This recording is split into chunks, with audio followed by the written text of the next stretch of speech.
Hai semuanya, selamat datang di video pembelajaran akuntansi. Pada video kali ini, saya akan membahas mengenai metode rata-rata sederhana dalam penilaian persetujuan.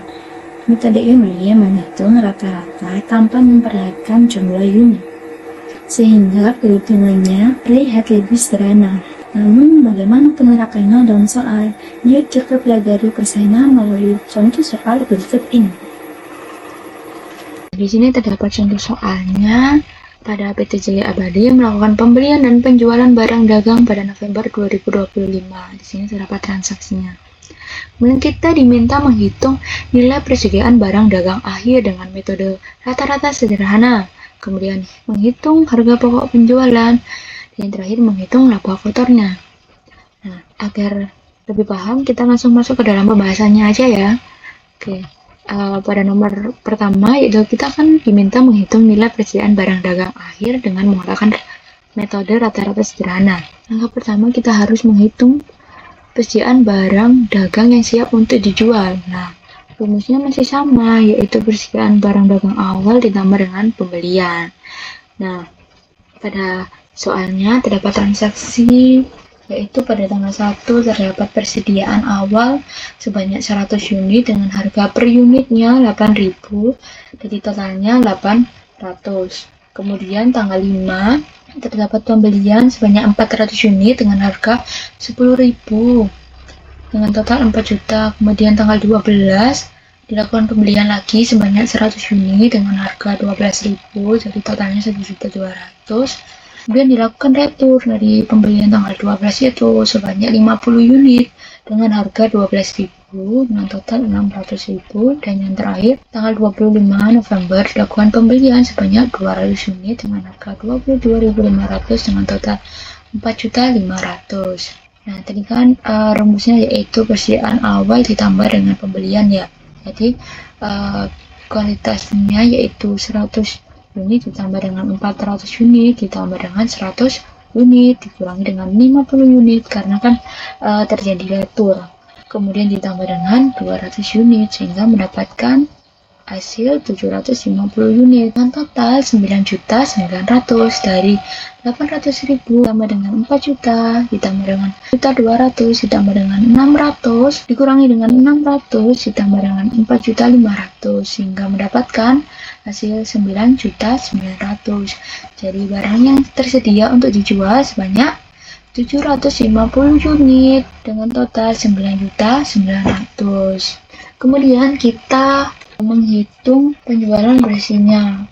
Nah, pada data transaksi pada tanggal 20 dilakukan penjualan sebanyak 250 dengan harga 25.000 dengan total 6.250.000.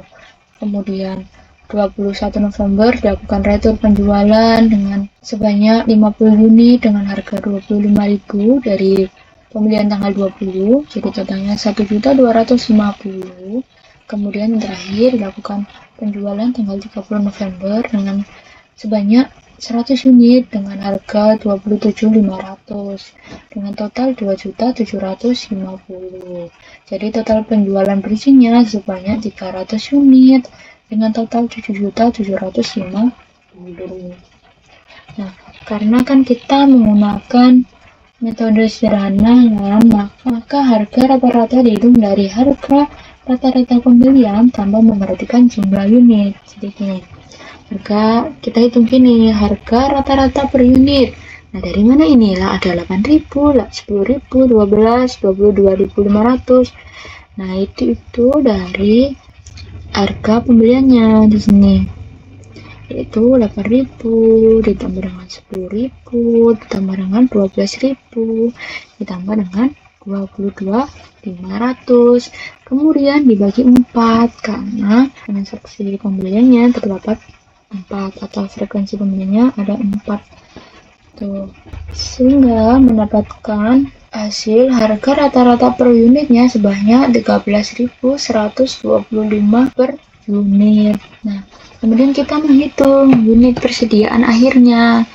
Dari persediaan barang yang tersedia untuk dijual dikurangi dengan total penjualan. Nah, barang yang tersedia untuk dijual sebanyak 750 unit, dikurangi dengan penjualannya 300 unit, sehingga unit persediaan akhirnya 450 unit. Nah, kan kita diminta menghitung nilai persediaan akhirnya ya. Jadi, rumus dari nilai persediaan akhir